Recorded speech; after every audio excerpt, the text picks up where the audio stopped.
Bharatiya Janata party का जो काम करने का तरीका है उससे यही लग रहा है कि पीडीए की ताकत से वो घबराए हुए हैं। अभी कुछ दिन पहले उत्तर प्रदेश के सरकार के मुख्यमंत्री जी को जीरो जीरो याद आ रहा था। हिंदी में उसे कभी कभी अंडा भी बोलते हैं। आज सुनने में आ रहा है कि डंडा की बात कर रहे हैं। जो सरकार पुरानी सरकार के इन्वेस्टमेंट के इंसेंटिव की बात कर रही हो, अपने सरकार के इंसेंटिव किसको दिया उसकी बात नहीं कर रही सरकार, क्योंकि उनका इंसेंटिव ही कमीशन है। और फिर जो बड़े बड़े इंफ्रास्ट्रक्चर के जो काम भी हुए हैं वो समाजवादियों की देन है।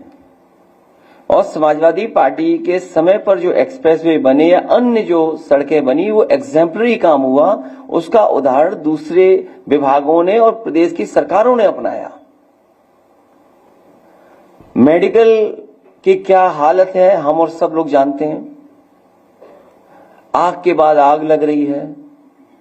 झांसी की आग के बाद तो सरकार को सबक लेना चाहिए था।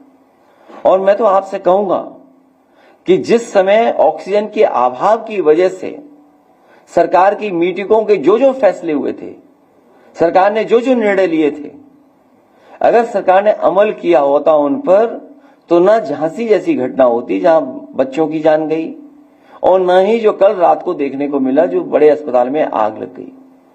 कुछ लोग ये भी कहते हैं कि पिछले 7-8 साल से जो खराब क्वालिटी का सामान लगा है, बचने के लिए आग लगा दो, फिर उसका नामो निशान ही नहीं बचेगा। तो कहीं ये बात तो नहीं है कि अपने भ्रष्टाचार को छिपाने के लिए ये काम हो रहे हो। जो हमारा किसान उम्मीद लगाए बैठा था कि अब तो शायद आय दोगुनी हो जाएगी, पूरा गेहूं जाने कौन खरीद रहा है, कहां ले जाया जा रहा है। और सच्चाई ये है, जो मार्केट की स्थिति ये है, जो जानकार कहते हैं कि अगर सरकार आड़तियों में ही कंपटीशन होने देती तो किसान को ज्यादा कीमत मिलती गेहूं की। और ये सरकार वो भी नहीं देना चाहती, पाबंदी लगा रही कि कोई कंपटीशन ना हो जाए। और वो सरकार जो चाहती थी कि किसान बाजार में कंपटीशन से आगे बढ़े। तो सरकार की जिम्मेदारी है कि किसान की आय दोगुनी बढ़े या उसको आय कैसे बढ़ाई जाएगी। जो लोग प्रॉपर्टी बना रहे हैं, जो लोग लगातार प्रॉपर्टी बनाते जा रहे हैं, वो पॉवर्टी जीरो की बात कर रहे हैं।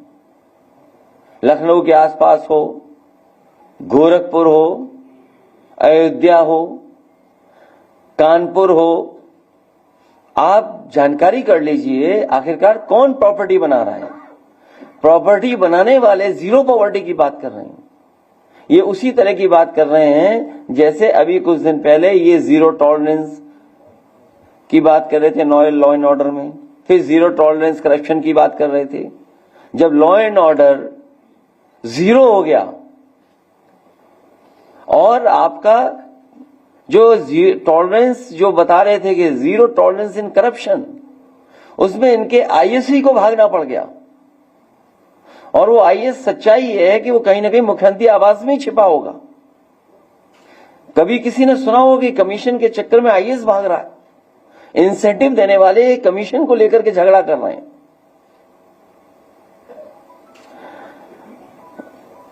इसलिए इस सरकार को जीरो ही जीरो दिखाई दे रहा है, क्योंकि खुद जीरो होने जा रहे हैं। इनके फैसले पहले से ही पता लग जाते हैं। एक जो फैसला अभी होगा उस फैसले में दो चीजें तो हमें भी पता है, एक कार्यवाहक होगा, एक सिंह होगा। बीच में कौन होगा ये नहीं मुझे पता।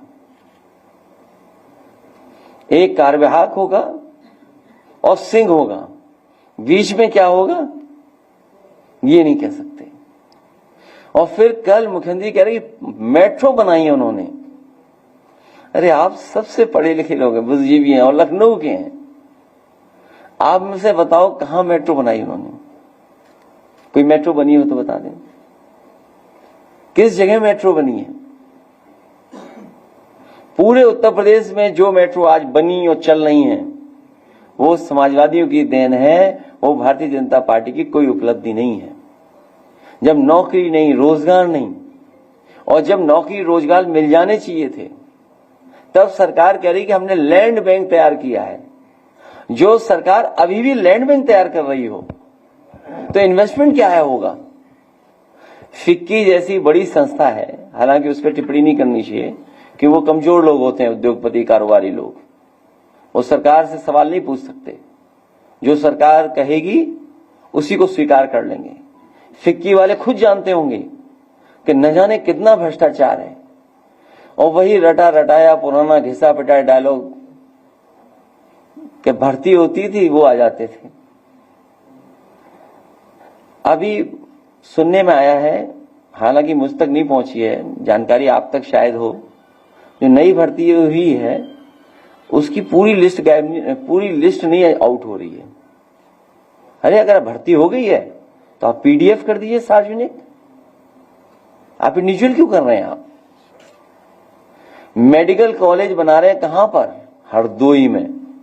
हरदोई के बगल में है शाहजहांपुर, वित्त मंत्री जी का जिला है। इस योजना के तहत उस समय के जो स्वास्थ्य मंत्री थे नड्डा जी, मैंने खुद और जेपी नड्डा साहब ने मिल करके पहला मेडिकल कॉलेज शाहजहांपुर में शुरू किया था। और जब मैं विधानसभा में था तो मैंने सवाल किया था कि मानक के अनुसार प्रोफेसर, असिस्टेंट प्रोफेसर और टेक्निकल स्टाफ कितना होना चाहिए। जब शाहजहांपुर जैसे मेडिकल कॉलेज में जो वित्त विभाग के मंत्री जी का क्षेत्र है वहां नहीं है, तो पूरे उत्तर प्रदेश में ये जो बने बिल्डिंगें जो बन रही हैं ये केवल ढांचा है, ये मॉडर्न खंडर हैं, इनके अंदर इलाज नहीं हो रहा है। और इलाज अगर हो रहा होता, अगर इन्होंने वाकई में इलाज का इंफ्रास्ट्रक्चर बेहतर किया होता, तो हमें जो तस्वीर देखने को मिलती हैं, मैं उन पत्रकार साथियों का भी धन्यवाद देता हूं, इतने दबाव के बाद भी वो तस्वीरें बाहर आ जाती हैं, अखबार में छप जाती हैं। इसके लिए मैं उनका बहुत बहुत धन्यवाद और बधाई भी देना चाहता हूं। तो सोचिए मेडिकल का क्या हाल है। किसी अस्पताल में चले जाए, गरीब को इलाज नहीं मिल रहा, गरीब धक्के खा रहा है।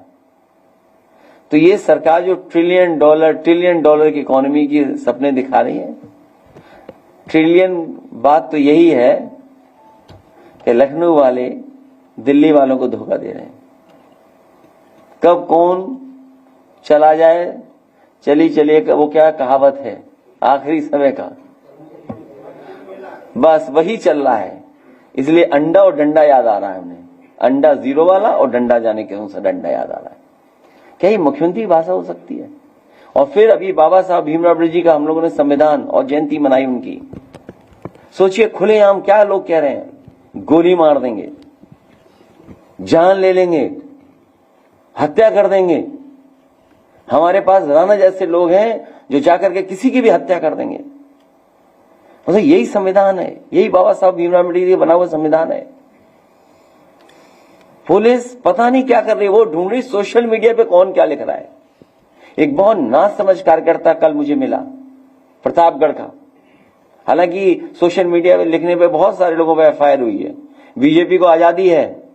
मुझे पता है कि गुड़गांव में एक है व्यक्ति और कुछ नोएडा में जो ये ऑपरेट करते थे चीजें, पैसा मिलता उनको बड़े पैमाने पर, भर भर के पैसा जा रहा है। जो गरीब थे वो जाने किस हवाई जहाज में उड़ रहे हैं, सुनने में आ रहा है। तो गरीब एक नासमझ कार्यकर्ता ने कुछ लिख दिया। आप में से कौन स्वीकार करेगा कि मुख्यमंत्री की भाषा ऐसी होनी चाहिए? भाई डंडे वाली भाषा तो नहीं होनी चाहिए और टोटी वाली भी भाषा नहीं होनी चाहिए। तो अगर ना समझ ने कुछ लिख दिया तो पुलिस भाग रही है। बताओ, पुलिस उनके खिलाफ नहीं भागेगी जो दिल्ली में शपथ लेकर के बैठी हुई हैं। एक ना समझ के पीछे पुलिस पड़ी हुई है, किसने सोशल मीडिया में क्या लिख दिया। अरे भाई जितनी उसको जानकारी उसने लिख दिया, अब आपको बुरा लग रहा है तो उसको डिलीट कर दो, मत देखो, फॉलो मत करो। किसने कहा फॉलो करना देखना है? सोशल मीडिया में समय खराब करना है अपना। राष्ट्रपिता महात्मा गांधी जी यही कह गए, बुरा मत देखो, बुरा मत सुनो, बुरा मत कहो। तो मैं अपने कार्यकर्ता से कहूंगा कि बुरा मत लिखो। तो इसलिए ये सरकार जाने वाली है, जाते समय इस तरह की भाषा इस्तेमाल कर रहे हैं। और फिर ये कोई नहीं है, ये सब बीजेपी के ट्रूपर्स हैं। जिस तरह हिटलर ने ट्रूपर्स बनाए थे, ये वही बीजेपी के लोग हैं। और जान ले लो, वो तो जान हम लोगों ने लाइव भी देखी है जाते हुए, हमने सबने देखा है लाइव। बीजेपी की सरकार में कोई भी जान ले सकता है किसी की। तो ये सब बीजेपी करवा रही है, और बीजेपी का स्टेटमेंट भी नहीं कुछ आ रहा होगा। जो लोग हम लोगों को इतिहास फलाने ठिकाने ये पन्ने पलटने की बात कर रहे हैं, इतिहास न पलटे तो ही अच्छा है। सुनने हमारे डीएनए तक की बातें कर रहे हैं। मैंने तो कहा था कि साइंटिस्ट हैं कि मुख्यमंत्री जी, कि डॉक्टर हैं कि मुख्यमंत्री जी, जब नहीं तब डीएनए टेस्ट होना चाहिए।